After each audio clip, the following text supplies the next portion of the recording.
Bueno, buenos días o buenas tardes de nuevo. Veo que el número de personas entrando ya se va estabilizando, así que vamos a dar inicio a este webinario eh, sobre el impacto de la inteligencia artificial en el derecho a la información pública. Me presento, soy Rosa González, soy consejera regional de la UNESCO en Comunicación e Información para América Latina y el Caribe, con base en la oficina de Montevideo. Les doy la bienvenida a todos a este webinario, agradeciéndoles por el tiempo que van a consagrar a esta temática. Decirles que tienen interpretación en español y en portugués, puesto que van a haber presentaciones que se van a hacer en las dos lenguas. No hemos incluido inglés porque hay otras actividades dirigidas al Caribe anglófono que se van a hacer en esta lengua. Agradecer a nuestras intérpretes que nos van a estar facilitando estos dos idiomas.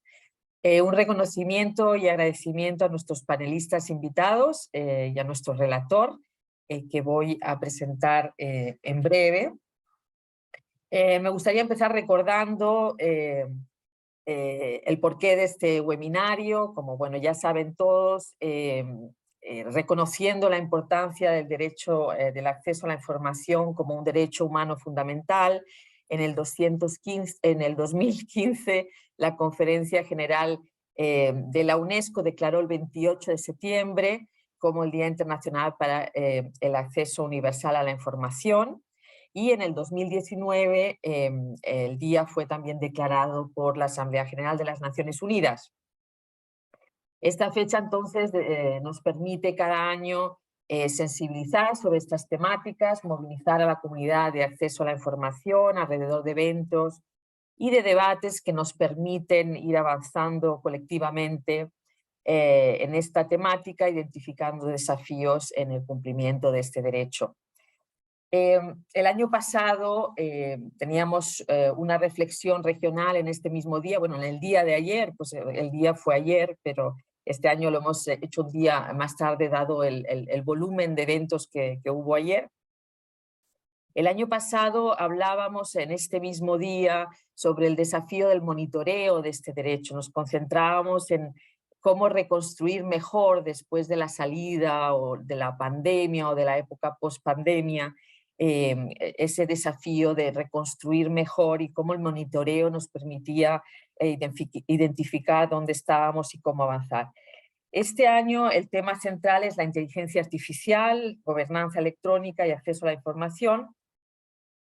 Y bueno, tenemos este evento regional, hay un evento global que se lleva a cabo desde ayer en Tashkent, que va a terminar hoy con la adopción de una declaración que va a ser un texto importante que nos va a permitir avanzar en el cabildeo sobre el goce de este derecho.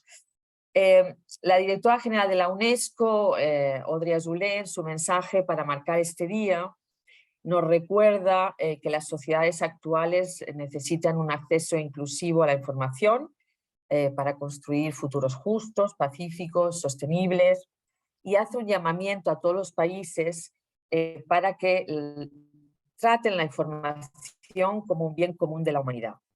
Al mismo tiempo, muchos de ustedes están al corriente que el año pasado, a finales del año pasado, los 193 Estados miembros de la UNESCO adoptaban la recomendación sobre la ética de la inteligencia artificial, que es otro de los grandes temas de nuestra actualidad y de nuestras sociedades.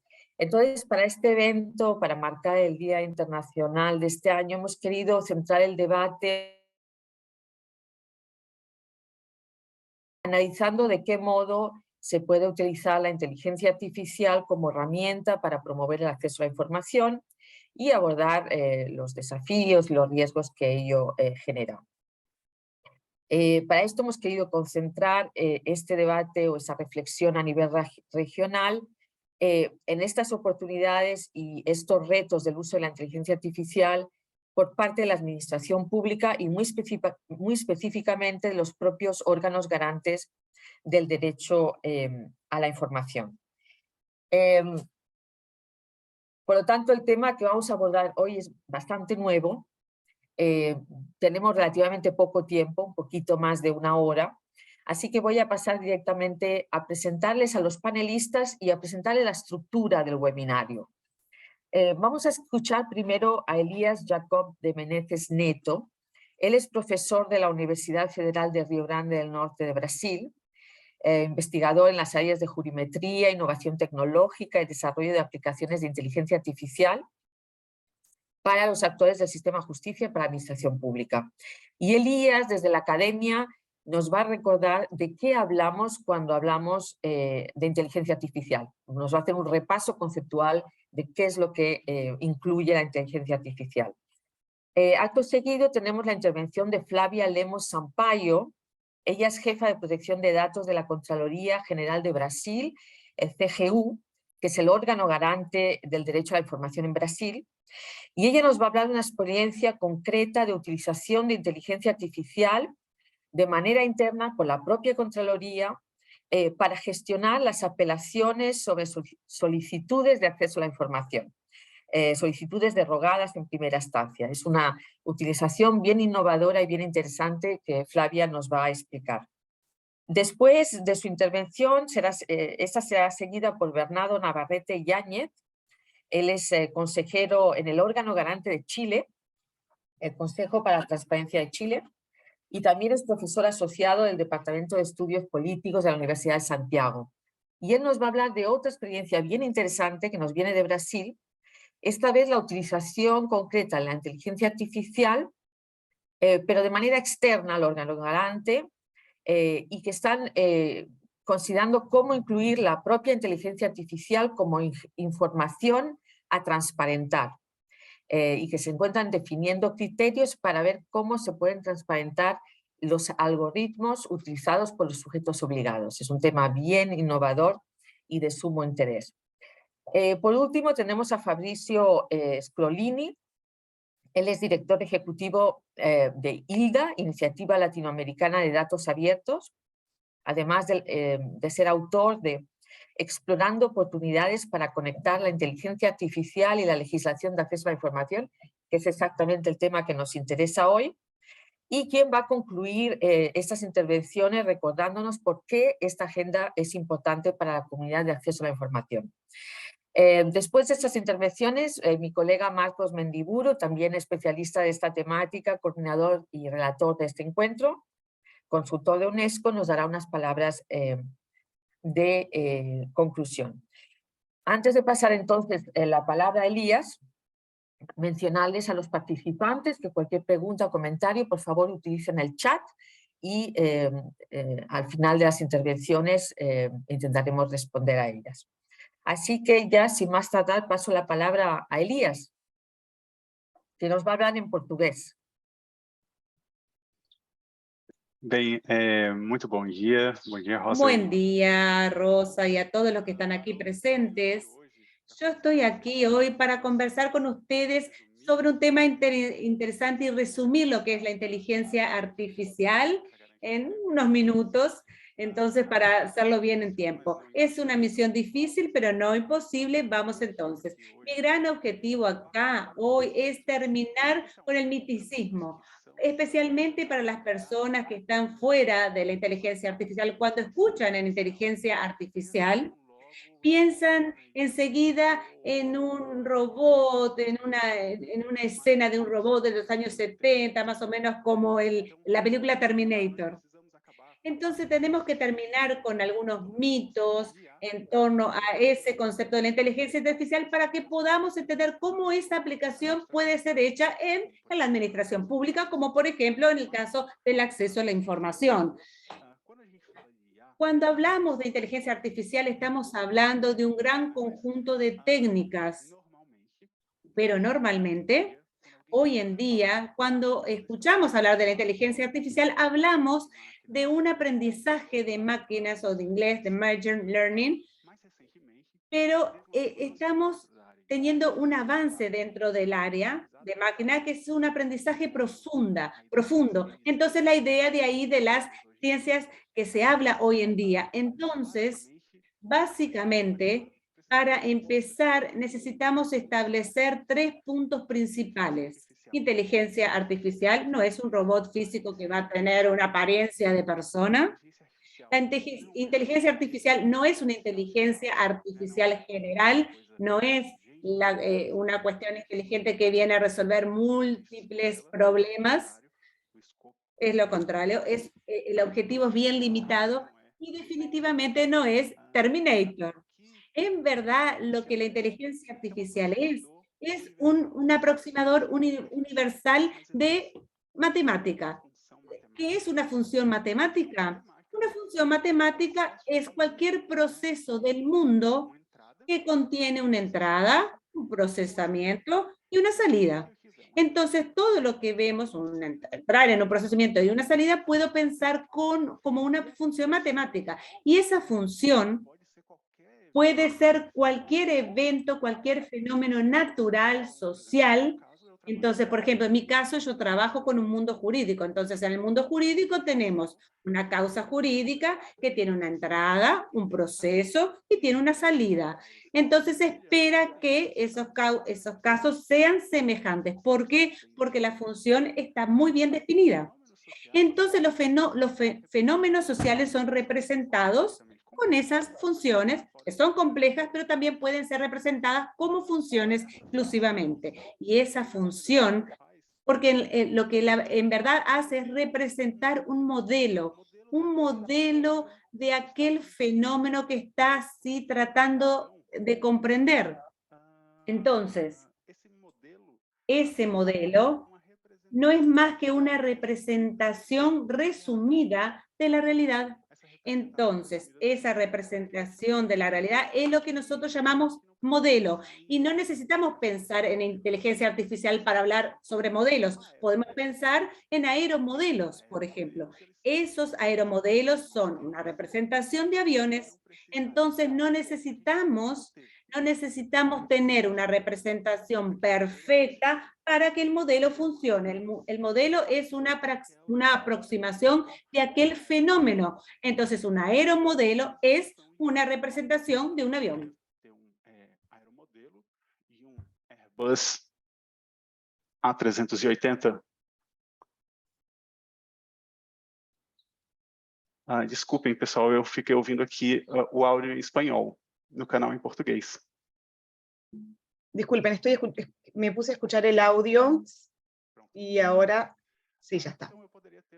Entonces, yo podría tener un Airbus A380, que es un avión muy grande, y puedo tener un modelo del Airbus 380, un modelo que va a volar, y si esa es su finalidad, ya es suficiente. Entonces es la representación de algo mayor en algo más chico, que logramos abstraerlo un poco más con una facilidad. Y la representación no necesita ser perfecta.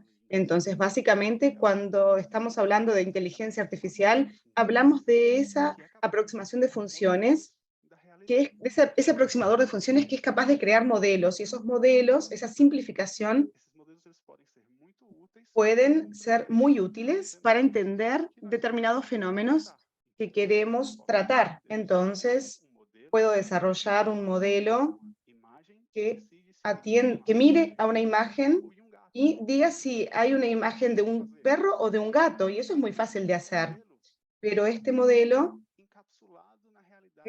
está encapsulado en la realidad en la que fue entrenado. Entonces, si yo entreno a un modelo para distinguir perros de gatos, si yo le presento la imagen de un oso, no va a saber que eso es un oso, porque toda la realidad que representa está definida en el conjunto de datos en el cual ese modelo fue entrenado. Entonces, siempre que hablamos de IA, estamos hablando de esa forma de transformar esa complejidad social en algo más chico, a partir del uso de datos históricos. Entonces, en líneas generales, si en los sistemas tradicionales nosotros damos las reglas, que son los programas de computación y los datos, y sacamos de ahí un resultado. Por ejemplo, pensamos en la calculadora de tu computadora, que le das los números y él hace la cuenta y te da el resultado. Cuando hablamos de IA, les damos los datos, una vez más, pero en vez de darle las reglas, nosotros le damos los resultados con datos históricos. Y esta función matemática va a ser capaz de dar una aproximación de las reglas que describe ese fenómeno. Entonces, cuando hablamos hoy de IA, estamos hablando nada más que de una forma universal de aproximar la realidad a través del uso de datos históricos. ¿Bien? Entonces, eso es lo que yo tenía para contarles hoy. Espero que ahora les quede más claro a ustedes cuando hablemos de IA durante este evento. Gracias. Gracias a ti, Elías. Voy a salir de la...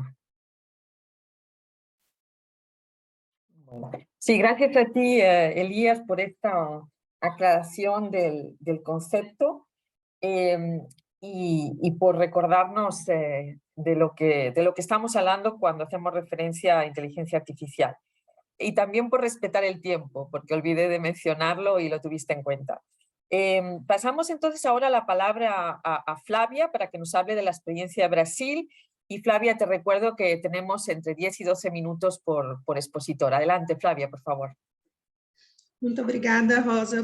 Prometo respeitar el tiempo. Gracias, Rosa. Prometo respetar el tiempo para todos. Es un placer, es un gran placer compartir la celebración de este día tan especial para toda nuestra comunidad, principalmente en un periodo anterior a las elecciones en Brasil, un momento de democracia, de gran celebración para todos nosotros.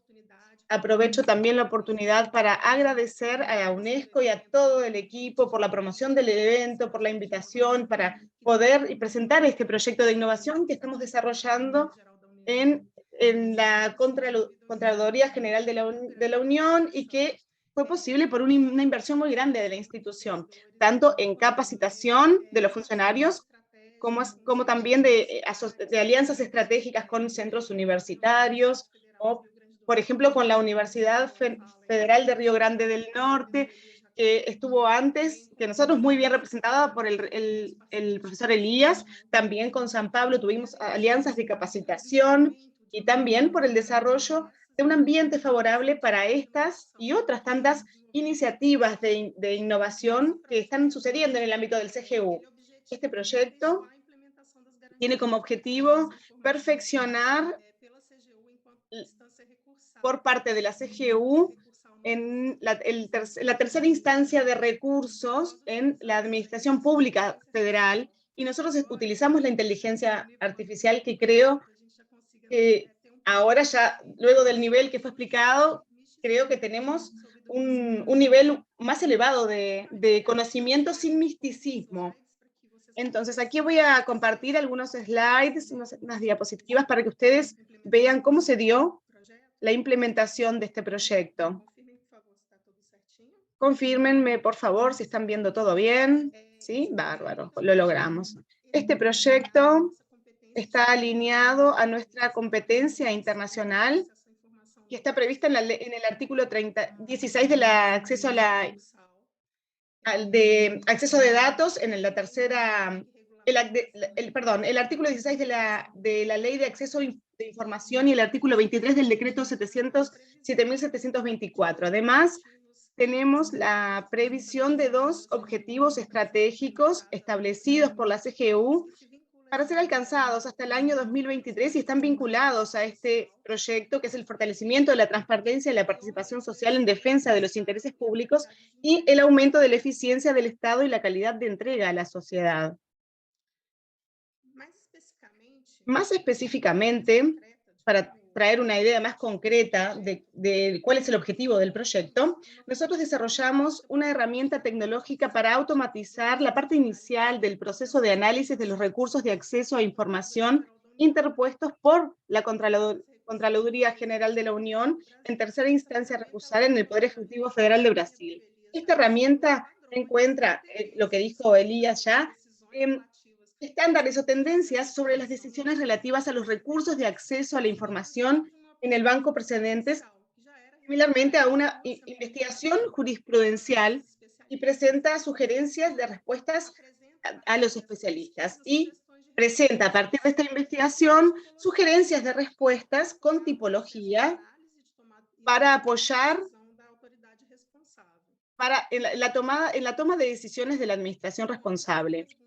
Bien, y ahí ustedes pueden preguntar, ¿por qué surgió esta necesidad? ¿Cómo la CGU evalúa la necesidad de invertir en tecnología en esta fase del proceso o en este momento? Bien, en este gráfico se puede ver que hay un momento en que de una demanda creciente de datos abiertos de la administración pública. La legislación que fue publicada y entró en vigencia en 2012, podemos ver cuál fue el impacto de ese año en el que hubo una demanda de cerca de 55.000 pedidos a 300 órganos de la administración, y con el paso del tiempo notamos que esta demanda aumentó realmente hasta que en 2020 tenemos un registro que es la mayor absoluta, la demanda absoluta de la serie histórica, llegando a más de 153.000 pedidos de información. Casi se triplicó estos pedidos. Entonces, frente a esto, el equipo de la Contraloría General de la Unión identificó las oportunidades de incrementos cuantitativos y cualitativos de estos servicios, utilizando los recursos de tecnología de la información, teniendo como principal estrategia cuál es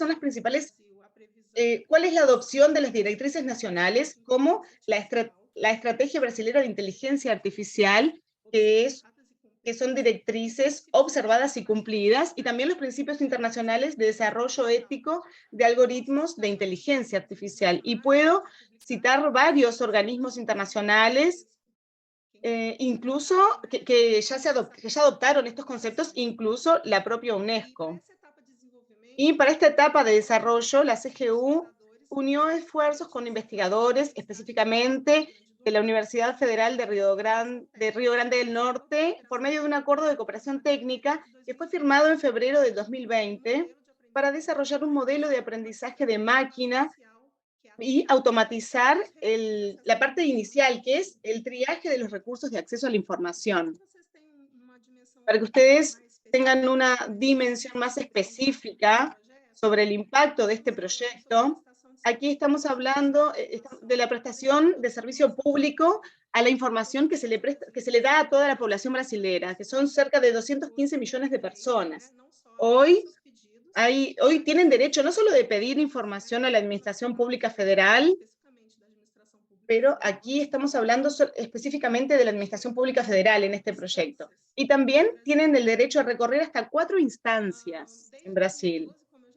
Desde el 2002, entonces, fueron 1.200.000 pedidos de información en más de 300 órganos o entidades públicas federales. De esos pedidos, hoy ya respondimos con diferentes tipos de respuesta, 99,65%, y apenas 0,35% de estos pedidos están aún en proceso de respuesta o de atención que están dentro del plazo. Entonces, no hay omisiones en este sentido. Y el índice de respuesta es altísimo. En casos de negativas, el derecho de los ciudadanos es el pedido de un recurso y pueden llegar hasta la CGU en una tercera instancia. Y esta fase es la fase de proceso en la cual nosotros implementamos la tecnología de inteligencia artificial.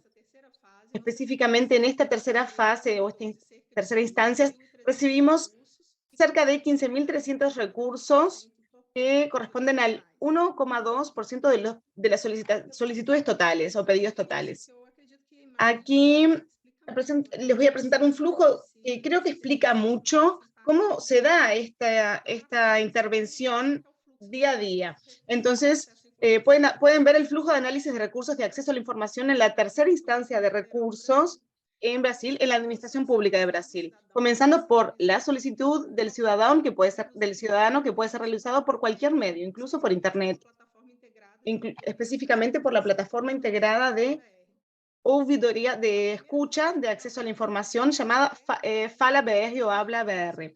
La primera fase de análisis en la cual nosotros contamos con un modelo automatizado, que el modelo realiza esta investigación y sugiere a los especialistas la tendencia decisoria del recurso de atender o no a esos pedidos formales, como el alcance de la ley y la competencia del órgano, que son evaluados por el algoritmo, por el modelo en este caso. Y a partir de aquí es posible pasar al análisis de mérito de estos recursos, y en la segunda fase los especialistas analizan de forma más detallada los recursos. Todos los recursos son analizados por una persona, por un humano, considerando también la sugerencia del modelo tecnológico, y elaboran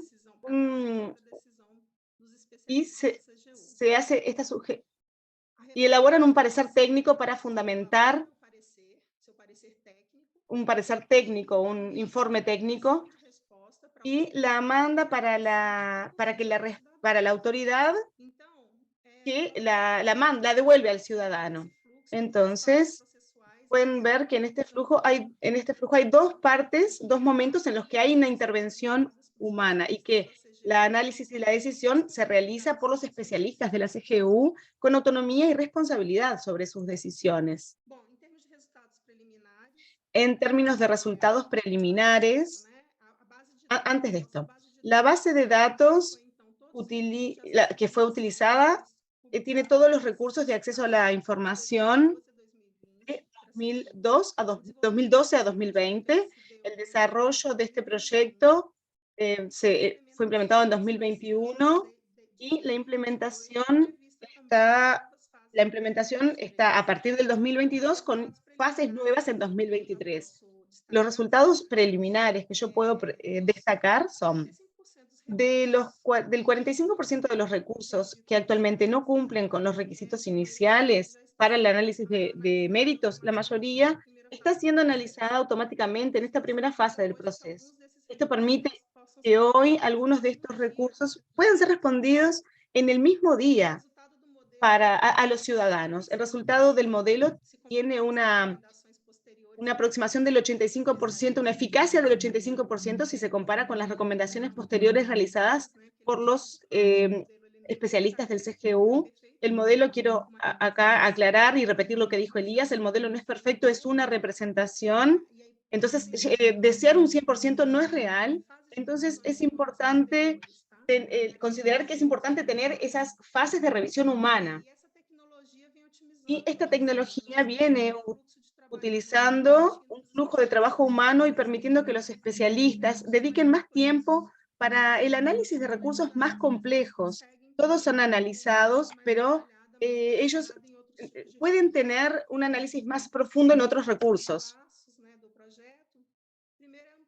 En los próximos pasos, la transformación digital en la institución.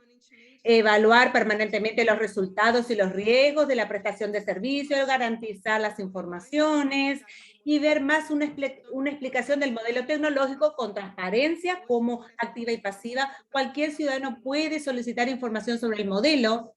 Entonces, nosotros estamos discutiendo cómo podemos avanzar al respecto para dar una transparencia activa también del proyecto y mantener las garantías de los derechos de protección de datos personales, de los derechos de propiedad intelectual dentro del proyecto.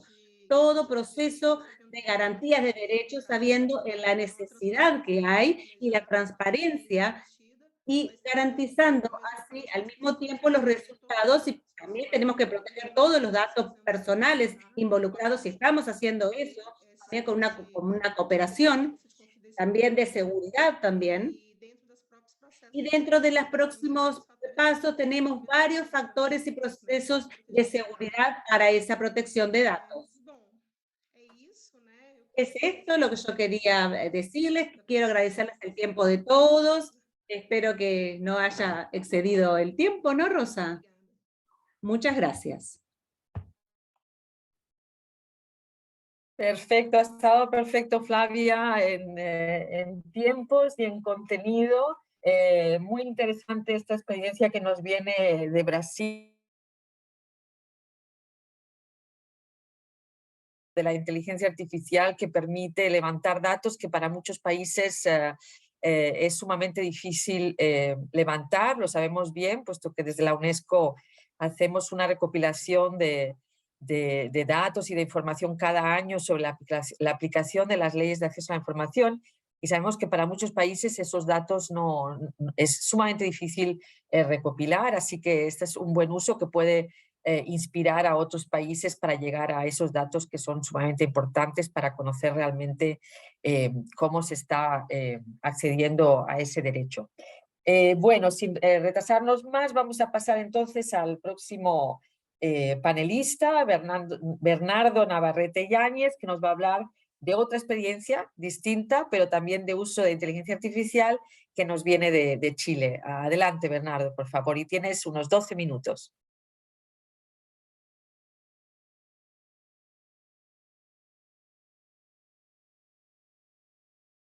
Y estás silenciado, Bernardo.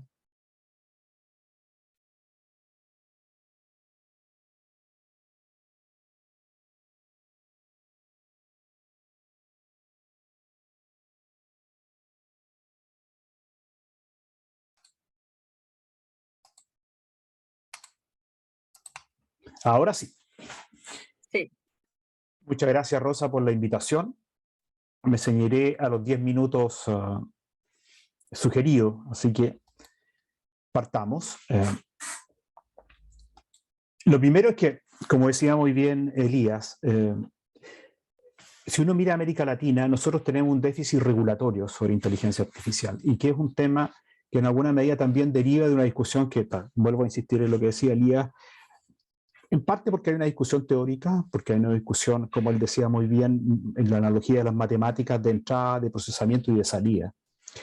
Y en cada una de esas instancias, digamos, esa ausencia de regulaciones en alguna medida nos está generando discusiones de carácter ético, procedimental y de resguardo y protección de datos de las personas. Por lo tanto, somos tributarios hoy día de una discusión que no solamente se da en nuestro continente, sino a nivel de países y de organizaciones internacionales.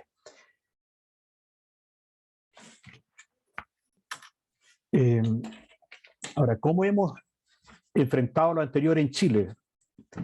Primero, en el rol regulador. Nosotros en Chile, como en muchos países, no existe una normativa de inteligencia artificial de carácter obligatorio. Y, por lo tanto, el gran problema que tenemos de las organizaciones en los 3 niveles de gobierno, públicas y quienes se asocian con los privados, es, bueno, ¿cómo ordenamos este proceso? ¿Cuáles son las mallas de contención respecto de hacia dónde queremos avanzar con un instrumento que llegó para quedarse? Entonces, como derechos fundamentales, como igualdad de la ley y no discriminación, de uso racional, de justo procedimiento y otros,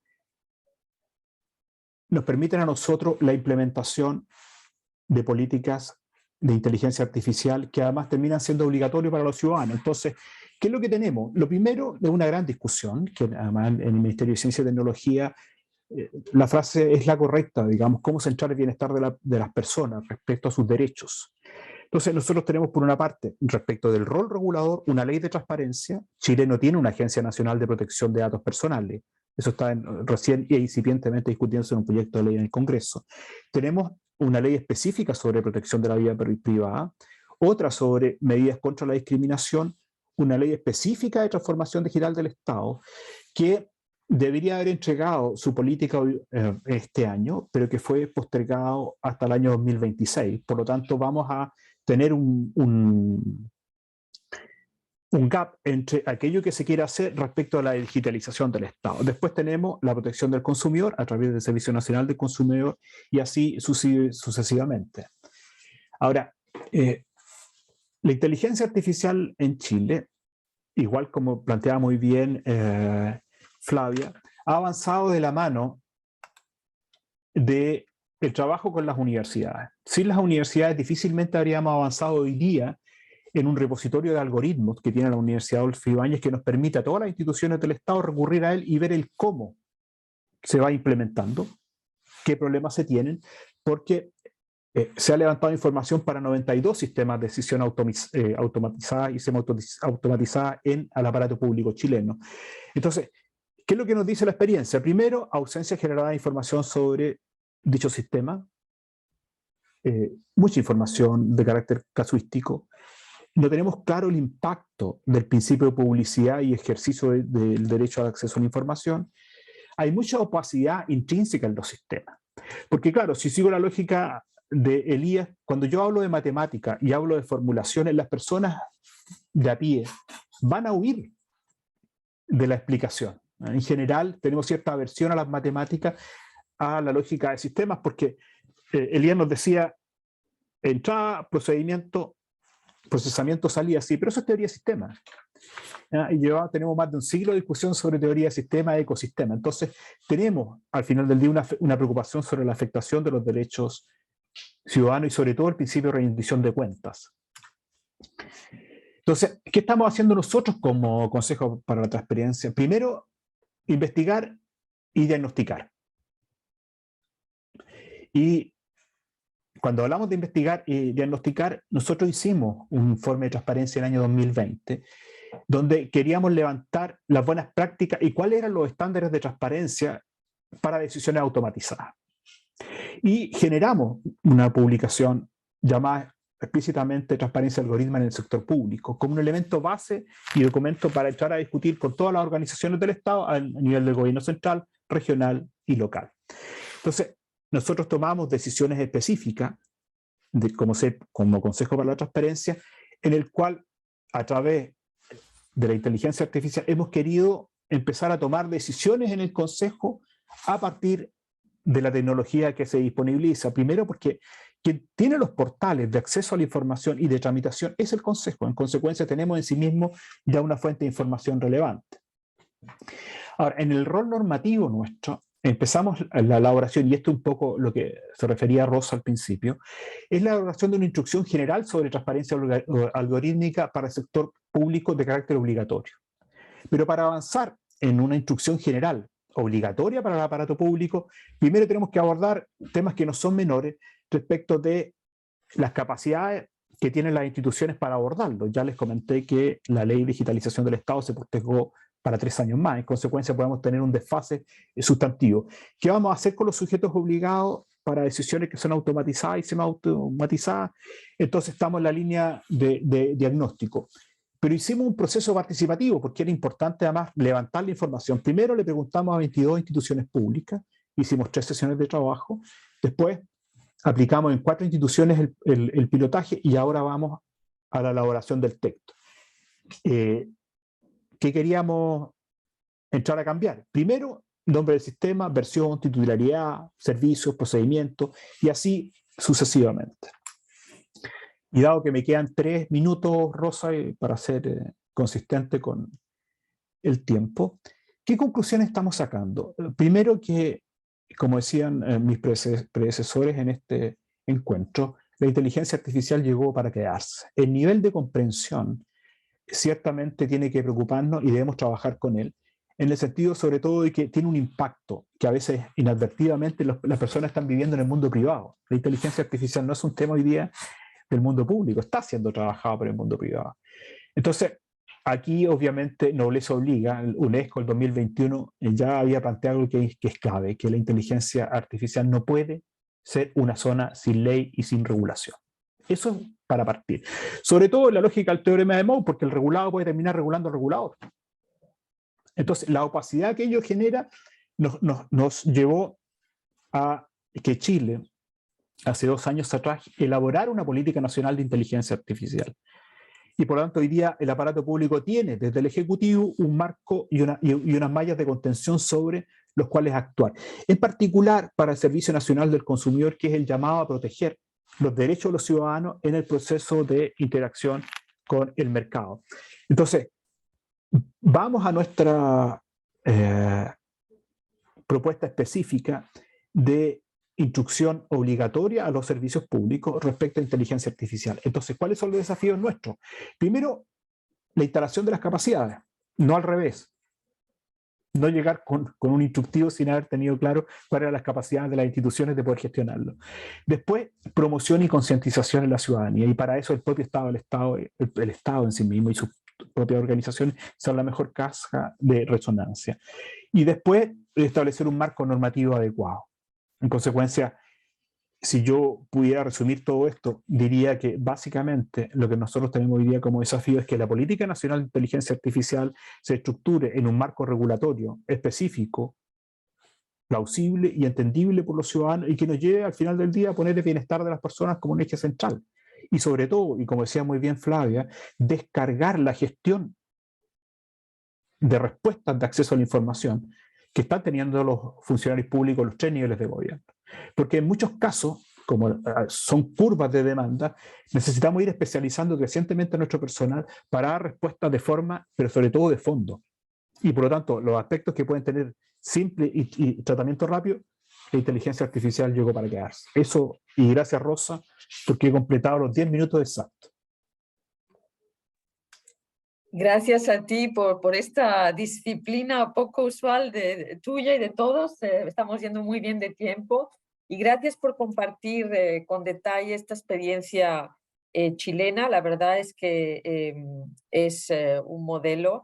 Bueno, entendemos que están en el proceso de diagnóstico, pero con un procedimiento muy sabio, empezando con la instalación de capacidades de las instituciones para gestionar todo esto y no encontrarse con directivas que luego no pueden cumplirse por falta de capacidad. Así que muy interesante lo que están construyendo en Chile y lo estaremos siguiendo de cerca para precisamente hacer referencia como una buena práctica a nivel internacional. Bueno, paso ahora entonces la palabra a nuestro último orador de esta mañana, a Fabrizio Scrolini. Fabricio, vamos muy bien de tiempo, pero para ser justos, tú también tienes 12 minutos. Adelante. Todo gusto. Muchísimas gracias por esta invitación. Es realmente un placer estar hoy aquí. Yo me encuentro a la salida de un evento que se llama América Abierta, donde también se han discutido varios de estos temas, y me gustaría reflexionar un poco acerca de, comentar un poco acerca de lo que han dicho quienes me han precedido. Primero, agradezco mucho la introducción de Elías, porque me parece que esto necesita una gran democratización acerca de lo que es la inteligencia artificial. Y a mí me gustaría añadir, además de esa visión de sistemas, esa visión de input, de output, ¿verdad? Esta idea de que ingresa algo, egresa algo en un sistema, que todas estas herramientas que estamos viendo son tan buenas como la data que las alimenta. Es decir, la primera realidad acerca de la inteligencia artificial es que es tan buena como los datos que existen. Y tengo malas noticias, o buenas noticias según el país. Los datos, en general, son tan buenos como quienes los recogen, como las instituciones que recogen esos datos y que a su vez aseguran determinados estándares de calidad. Y en ese sentido, América Latina, según la información que tenemos del Barómetro Global de Datos, un instrumento que desde ILDA estamos piloteando, es un instrumento global recién salido, bueno, varía fuertemente en América Latina, ¿verdad? Y tenemos un instrumento anterior que es el Barómetro de Datos Abiertos, que hicimos una versión para América Latina, y nuevamente esa situación es bastante variable según país y según tema. El segundo aspecto que hay que conocer, o que pienso que está muy bien, también referente a lo que decía Elías, es acerca de qué nos permite hacer la inteligencia artificial, y yo siempre digo que nos permite hacer básicamente 3 cosas. Nos permite, por un lado, automatizar procesos, nos permite, por un lado, predecir situaciones, predecir potenciales evoluciones de cualquier tema, y nos permite clasificar cosas, ¿verdad? Meter en cajas, básicamente, cosas de manera a velocidades exponenciales, ¿verdad? Algo que no estábamos acostumbradas antes, porque en realidad nuestros sistemas, es decir, no es que esta tecnología no se conociera antes, digamos, para quienes se han dedicado al estudio serio de la inteligencia artificial, pueden rastrear buena parte de esta tecnología desde los años 70, o incluso antes de eso, dependiendo de qué tan fina sea el estudio de la materia. Solo que ahora se han dado 3 condiciones claves para esto, que tenemos el suficiente poder de cómputo para poder procesar los datos, que tenemos abundancia de cierto tipo de datos, notoriamente los datos que han sido publicados por las personas en Internet, y que bueno, que existe también una gran capacidad de conexión, conectividad, que permite a su vez el impacto de esos datos en el mundo, le hace la Internet. Entonces, en función de eso, los estados tienen dos roles, ¿verdad?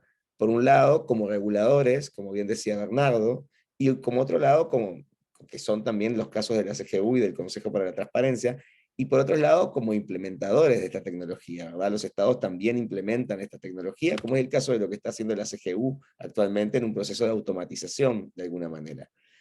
Y en ese sentido, nosotros produjimos un trabajo que se llama Empatía, que luego voy a compartir por este chat, donde exploramos el uso de la inteligencia artificial en el sector público. ¿Y cómo se conecta esto con el derecho al acceso a la información pública? Bueno, para quienes gustamos de vivir en democracias y en Estado de Derecho, digamos, ¿no? No es una situación común alrededor del mundo, las democracias son cada vez menos y el Estado de Derecho cada vez menos respetado. Pero de todas maneras, para quienes todavía nos gusta eso y podemos sostenerlo, hay un principio medio básico y esencial que tiene que ver con que los estados deben explicar sus acciones a la ciudadanía, deben en el fondo rendir cuentas, pero este principio de transparencia y el del poder explicar es clave. De ahí es que un poco también tiene su origen el concepto o el derecho al acceso a la información pública, que es un derecho, si quiere, una historia emergida allí por el 1766 en Suecia, digamos, ¿no? Desde ese lugar hasta hoy ha corrido mucha agua bajo el puente, pero la gracia aquí es que me tienen que poder explicar cómo toman decisiones. Y si un algoritmo, es decir, un instrumento de Machine Learning, está tomando decisiones sin podérmelo explicar, tenemos un problema. Entonces, por eso es que necesitamos esta conexión entre comunidades o entre áreas de trabajo. Por lo menos de donde yo lo veo, si quieren, es un ángulo posible. Pero como bien decía Bernardo también, esto no es solo un tema de estados, también tenemos un tema de empresas, que hoy son las principales, de alguna manera, generadoras y usuarias de inteligencia artificial a escala global. Les diría 5 empresas, básicamente. Y eso también nos pone en un lugar de cautela en cuanto a los potenciales usos. Pero todavía no estamos frente a una versión, digamos, de una inteligencia sentiente o una inteligencia general, como decía Elías. En ese sentido, la experiencia que hemos tenido en el sector público para nosotros tiene que ver con 3 mensajes centrales.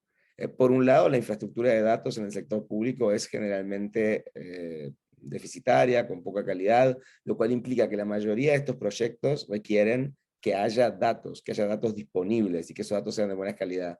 La segunda es que las capacidades dentro del sector público para llevar adelante los proyectos y también para poder evaluarlos y auditarlos también son bajas.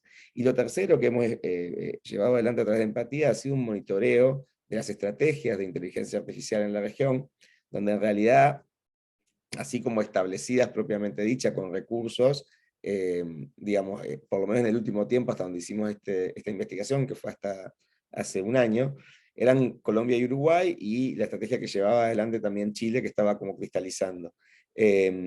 Son pocas versus a todas las estrategias que han generado los países desarrollados, que en realidad, digamos, son bastante más potentes, tanto en recursos como en desarrollo de instrumentos en torno a esto, y también de la capacidad de auditar. Entonces, frente a eso, también hay que reconocer la gran desigualdad en la que se encuentran nuestros países versus a los países desarrollados, ¿no? Y cómo poder de alguna manera, generar reguladores que tengan capacidades de regular esta realidad tan compleja.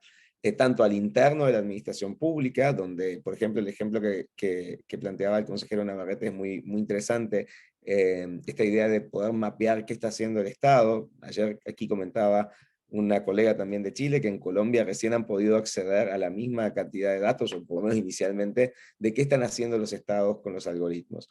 Y a la fecha no son algoritmos demasiado complejos, digamos, no estamos frente a una sofisticación brutal de la inteligencia artificial.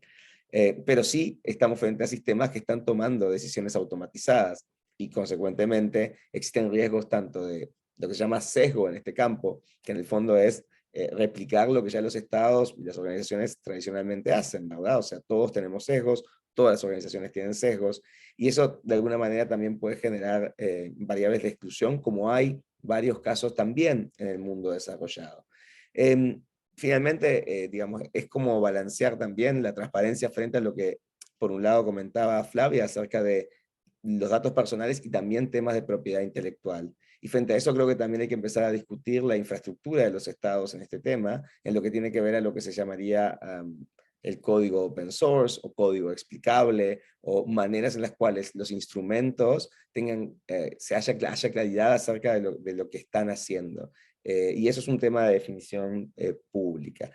Yo me quedaría básicamente por ahí para respetar el tiempo y también para habilitar un intercambio, agradeciéndoles y esperando también que el documento que produzcamos con la UNESCO pueda sintetizar también varias de las exposiciones que hemos escuchado y de la evidencia disponible a nivel comparado. Bueno, muchas gracias a ti, Fabricio, por tu presentación, y efectivamente estamos trabajando estos temas y vamos a tener un par de publicaciones, de cortas publicaciones y muy útiles para continuar analizando estos temas. Bueno, hemos terminado entonces con las intervenciones de los expositores.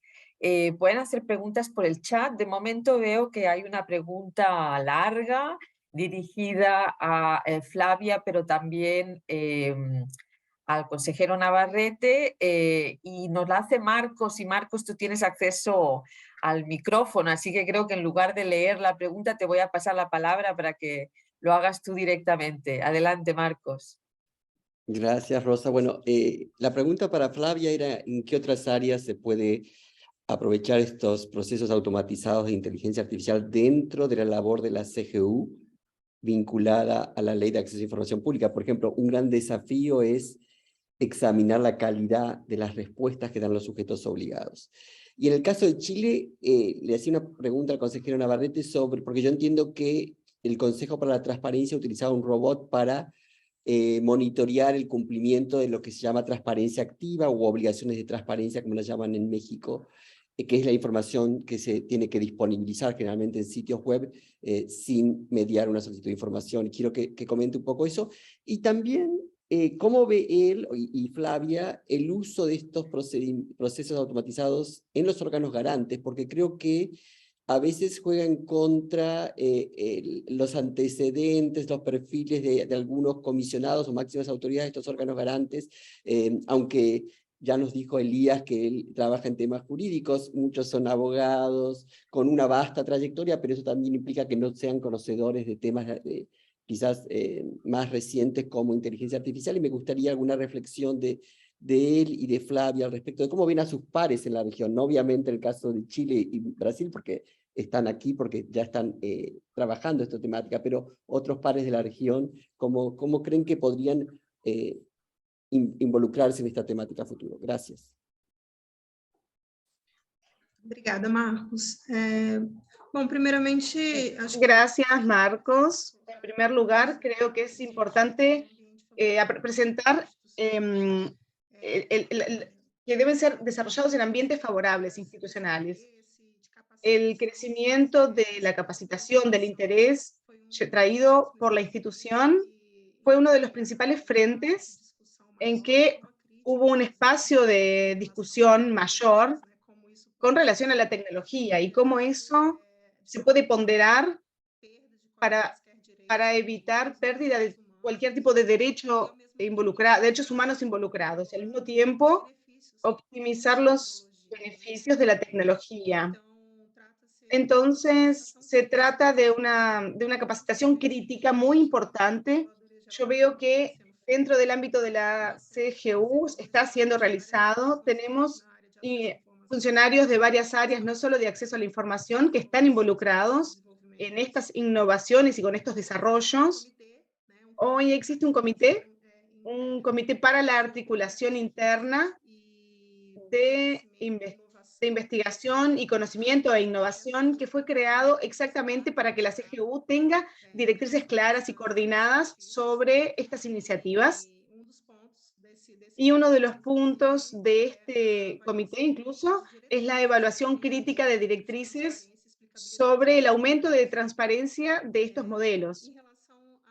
En relación a las potencialidades, nosotros ya nombramos algunas potencialidades sobre el área de acceso a la información, el potencial.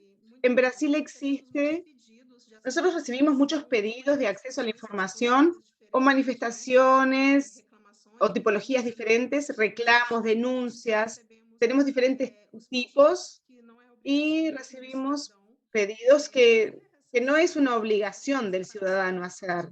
O sea, el ciudadano no está obligado a separar cada organismo que asegura el acceso a la información tiene que hacer esas tipologías.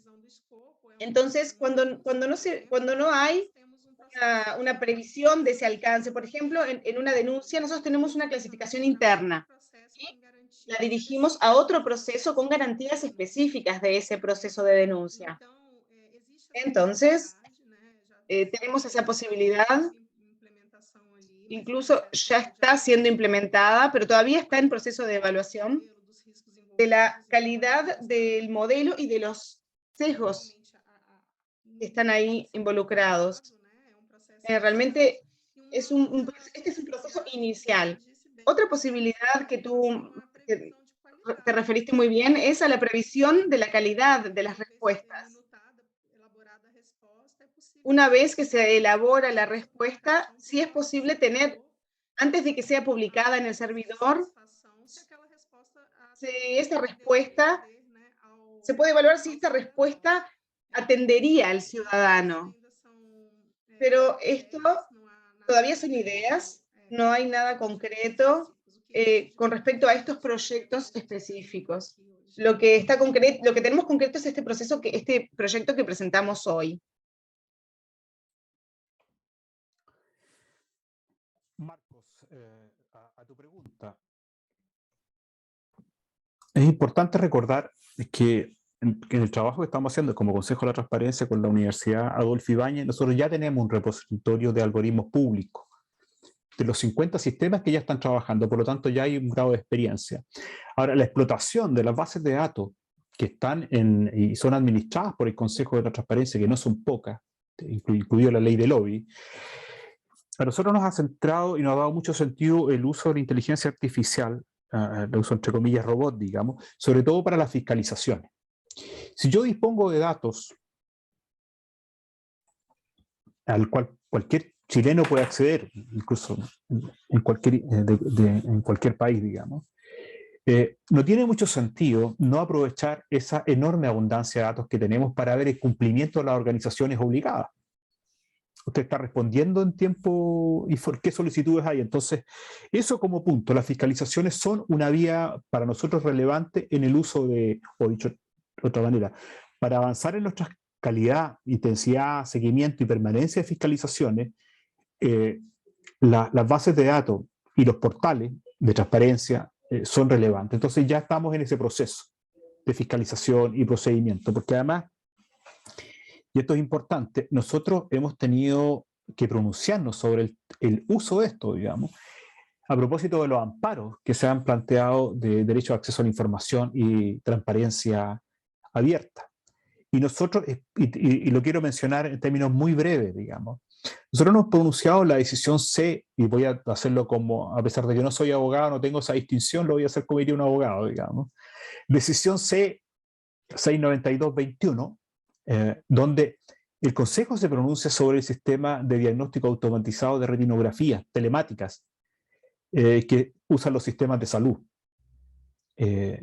sobre algoritmos utilizados por la Agencia Nacional de Inteligencia, sobre los algoritmos de evaluación de información financiera que usan las distintas instituciones, la superintendencia y las áreas de economía y de control de gestión financiera, sobre el sistema informático de gestión de garantías explícitas de salud. Y esto es muy importante, porque como ustedes saben, el sistema de salud en Chile tiene un doble componente, pero en lo que respecta al Fondo Nacional de Salud y respecto a todo el sistema, que estamos hablando de cerca del 80% de los chilenos, requiere un análisis que, visto de las capacidades humanas, ciertamente resulta distante. Entonces, y uno en particular que fue muy relevante sobre el sistema de alerta a propósito de la niñez.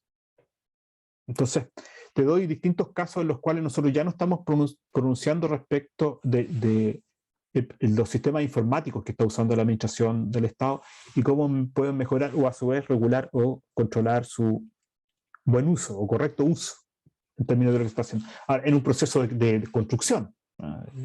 Digamos que por eso estamos, y no hemos sacado todavía la instrucción general sobre acceso a la información vía inteligencia artificial. Eso es lo que yo te voy a comentar, Marco. Bueno, muchas gracias Bernardo y Flavia por estas respuestas. Tenemos quizá todavía un poquito de tiempo para una pregunta más. En el chat veo que Jonathan Mendoza desde México nos dice: en caso de ser atacados con acción de audios o fotos, haciéndose pasar por uno o ponerse en el lugar donde no estás, ¿hay alguna institución que apoye para mostrar en una base de datos que fue a través de la inteligencia artificial, o hay alguien que regule esto? Creo que Fabricio nos podría aclarar un poquito este tema. Fabricio, ¿qué le podrías decir a Jonathan Mendoza de México? No, yo entiendo que esté preocupado por el uso irrestricto de su imagen o el uso irrestricto de sus audios. Para arrancar, todas, en general, todos estamos donando nuestros datos generosamente a un montón de plataformas con una serie de derechos, pero lo hacemos gustosamente, ¿no? Subimos, los ponemos, la gente lee historias, sin siquiera cuestionarnos básicamente por qué hacemos esto. Entonces, si estás tan preocupado, Jonathan, por esto, lo primero que te aconsejo es ver a dónde estás subiendo o usando estos datos y poniéndolo a disposición de estos algoritmos, básicamente. Lo que obviamente es algo que se llama términos y condiciones de estas plataformas, los cuales nadie lee, ¿verdad? Entonces, consecuentemente, ahí tenemos un problema. Y el problema no es tuyo, Jonathan, el problema en realidad es sistémico. Esto quiere decir que necesitamos trabajar muchísimo más en un entendimiento realmente consensuado acerca de cómo utilizar este tipo de datos. Luego de eso, tenés aquí un problema muy viejo para la gente que trabaja en temas de Internet, que es el problema de las múltiples jurisdicciones.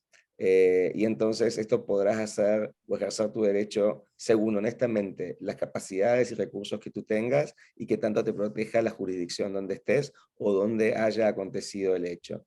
Entonces, en general, de vuelta, para atacar un problema sistémico de esta naturaleza se requieren tres cosas. Por un lado, principios comunes. La UNESCO ha desarrollado una serie de principios comunes en materia de IA. Hay otros, en realidad la gente ha desarrollado montones de principios éticos en materia de IA, o todos los días tenemos uno nuevo en algún área especial. Lo importante sería, en el caso latinoamericano, estandarizar esa serie de principios. En el caso del sector público, sería muy deseable que esa serie de principios estuvieran similares en América Latina. El segundo elemento tiene que ver potencialmente con temas de regulación más a nivel legal. Frente a esto, de vuelta, está la regulación de los datos y está la regulación de cómo gestionar estos algoritmos dentro del sector público y potencialmente fuera de él. Y en este sentido, también aquí hay que proceder con cuidado, porque por un lado, sobreregular un campo también puede matarlo, ¿verdad? Y en el caso que ustedes no se hayan dado cuenta, América Latina no salió favorecida en el lugar donde se produce más de este tipo de tecnología, y si nosotros sobreregulamos este campo, no vamos a tener una sola empresa de IA en América Latina. Y entonces la pregunta ahí es, bueno, ¿cuál es la regulación adecuada que garantice derechos, pero no mate un campo de desarrollo? Y de vuelta, ¿no? O sea, todos bregamos con la transparencia, pero la transparencia ¿para qué? Y este sería el tercer elemento, donde básicamente aquí en el chat también hay personas que hablan acerca de la educación, de la capacitación, y sí, tenemos que empezar a trabajar más, y lo hemos dicho muchas veces de Hilda, en, por un lado, lo que se llama pensamiento computacional. Hay experiencias muy lindas alrededor del mundo trabajando con niños, niñas sobre esto, pero en general les diría que hay que empezar una capacitación más por distintos ámbitos, por distintos niveles, acerca del poder de los algoritmos, que sí, o sea, como decía Bernardo, como decía Elías y como decía Flavia, esto es una realidad emergente que digamos, no es, de alguna manera, no es imposible detenerla, es simplemente cómo vamos a moldear esa realidad. Y ante eso los estados, los reguladores, no están indefensos, no es que no puedan hacer nada frente a esto. Hay que hacer, la pregunta es cómo, de manera coordinada, porque si no, los problemas que plantea Jonathan claramente no pueden ser resueltos. Muchas gracias, Fabricio. No sé, Elías, si quieres añadir algo sobre esta pregunta en un par de minutos. Não, Rosa, eu acredito que... No, creo que no tengo más para decir. Lo que Fabricio dijo está bárbaro. Tenemos una reflexión más por parte de Yodalis María Muñoz, que resalta la importancia de la transformación universitaria como pilar aliado en la capacitación y la implementación de la innovación en inteligencia artificial, y por supuesto estamos totalmente de acuerdo contigo, Yodalis.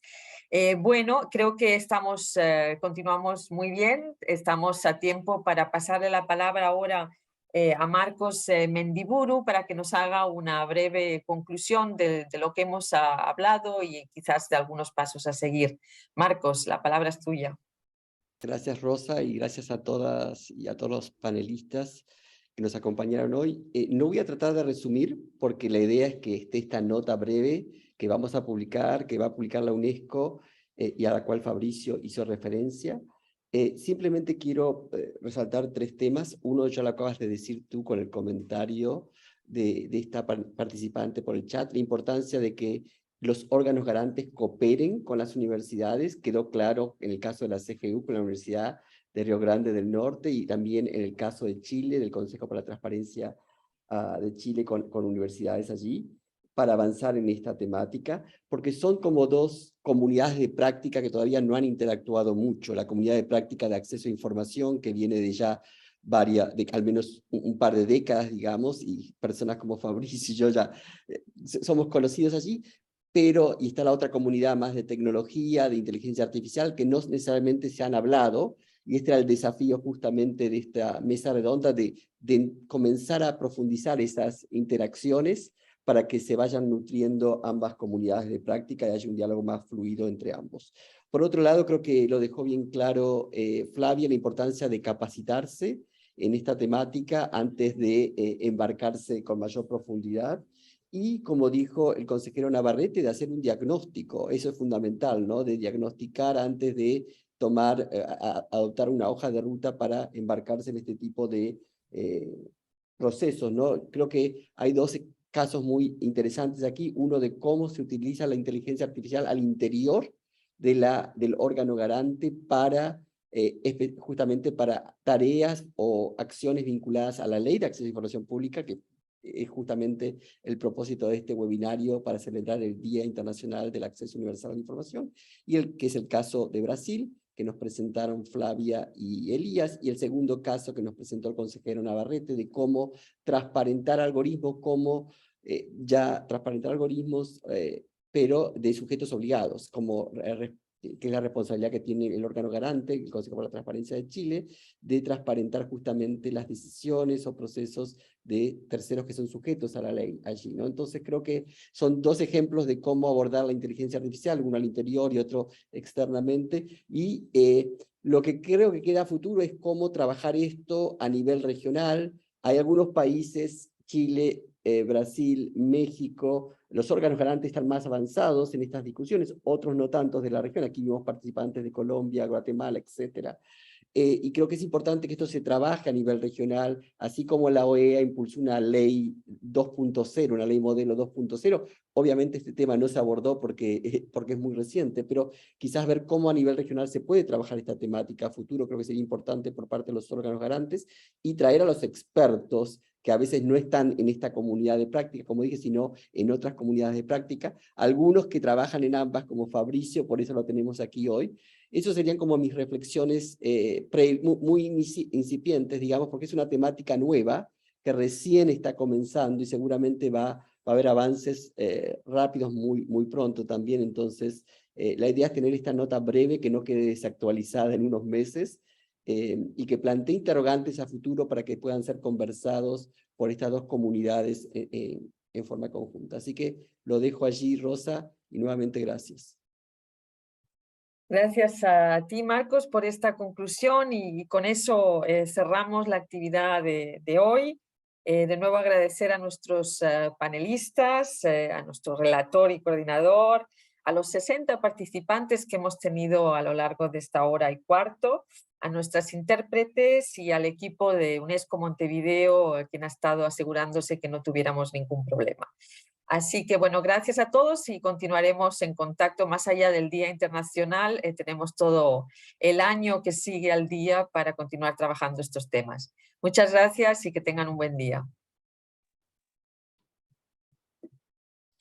Adiós, gracias a ustedes. Muchas gracias. Que tengan buenos días. Gracias. Obrigada.